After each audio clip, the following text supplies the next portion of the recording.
நல்ல ருசியான பொடி இட்லி பார்க்கலாம். அதுக்கு மினி தட்டு, இந்த மினி இட்லி தட்டில் எண்ணெயை தடவிக்கிறோம்.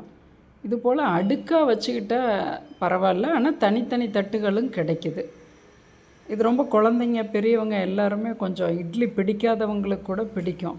இந்த இட்லி மாவுக்கு எப்பையும் ரேஷியோ 5 மடங்கு இட்லி அரிசி, 1 மடங்கு உளுத்தம்பருப்பு, 1 டீஸ்பூன் கோபுரமாக வெந்தயம், இதுதான் 1 கிலோவுக்கானது. ரொம்ப அருமையான ருசியாக இருக்கும். இதை பற்றின இது கூட நீங்கள் கமெண்ட்டில் கேளுங்க, நான் சொல்கிறேன். அதாவது உளுந்தை மட்டும் ஃப்ரிட்ஜுள்ள ஸ்டோர் பண்ணிக்கணும். அந்த ஜில் தண்ணியோடு அரைக்கணும். அரிசியை வெளியே ஊற வைக்கணும். 4லேருந்து 5 மணி நேரம் ஊற வச்சு வெந்தயத்தையும் வெளியே ஊற வைக்கணும். வெந்தயத்தை உள்ளேருந்து எடுத்த அந்த உளுந்தோடு போட்டு அரைக்கணும். இந்த ரேஷியோவில் அரைச்சி பாருங்கள், இட்லி ரொம்ப சாஃப்டாக இருக்கும். 4 நிமிஷத்தில் உங்களுக்கு இட்லி மினியாக இருக்கிறதெல்லாம் வெந்து வந்துடும். ஒரு தண்ணியில் கரண்டி காம்பை நான் தொட்டு அப்படி பார்க்குறேன், ஒட்டில் எடுத்து ஒரு 2 நிமிஷம் மட்டும் பொறுத்து ஒரு கரண்டியை தண்ணியில் தொட்டு தொட்டு அப்படியே எடுத்திங்கன்னா லட்டு போல் அழகாக விழும்.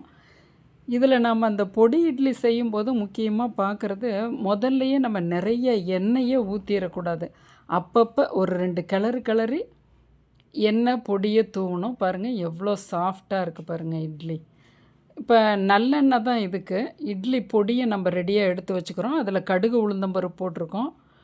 இதில் நீங்கள் எள்ளு போட்டு அரைக்காத பொடியாக இருந்தால் கொஞ்சம் எள்ளை வறுத்து கூட இந்த பொடியோடு கொஞ்சம் சேர்த்துக்கலாம், அரைச்சி சேர்த்துக்கலாம்.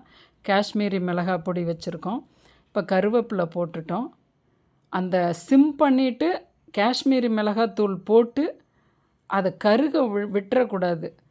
அந்த இட்லிகளை போட்டு 2 பெரட்டி கொஞ்சம் எண்ணெய் போடுறது, அப்புறம் இட்லி பொடி போடுறது, அப்புறம் கொஞ்சம் அது மேலே எண்ணெய் போட்டு இட்லி பொடி, இப்படி உங்கள் காரத்துக்கு தகுந்தது போல் நீங்கள் மாற்றி செஞ்சுக்கலாம். ஒரு 3 நிமிஷத்தில் உங்களுக்கு இது ரெடி ஆயிரும். இப்போ சிம்மிலே தான் இருக்குது. நம்ம லைட்டாக பெரட்டி கொடுக்குறோம். 2 கரண்டிகளில் அழகாக நீங்கள் பெரட்டி கொடுக்கலாம். 2 கைகளில் கரண்டியை வச்சுட்டு உதுத்து விட்டது போல், எப்பையும் அகலமான இதாக வைக்காமல் கொஞ்சம் குறுகலாக வச்சிங்கன்னா உங்களுக்கு பெரண்டு விழாது. ஒரு 5 நிமிஷம் அப்படியே ஒரு கழிச்சு வச்சது போல் வச்சுட்டு இப்போ எடுத்து ஒரு சர்விங் பவுலுக்கு மாற்றிக்கலாம். பொடி நான் ரொம்ப கம்மியாக போட்டிருக்கேன், எண்ணெயும் ரொம்ப கம்மியாக போட்டிருக்கேன். நீங்கள் உங்கள் குடும்ப உறுப்பினர்களுக்கு தகுந்த மாதிரி போடுங்க. இட்லி பிடிக்காதவங்களுக்கு பிடிக்கும், பிடித்தவங்களுக்கு ரொம்ப பிடிக்கும்.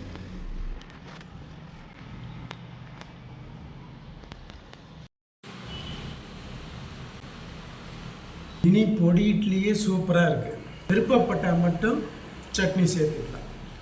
நம் சேனலை சப்ஸ்கிரைப் பண்ணுங்கள், ஷேர் பண்ணுங்கள்.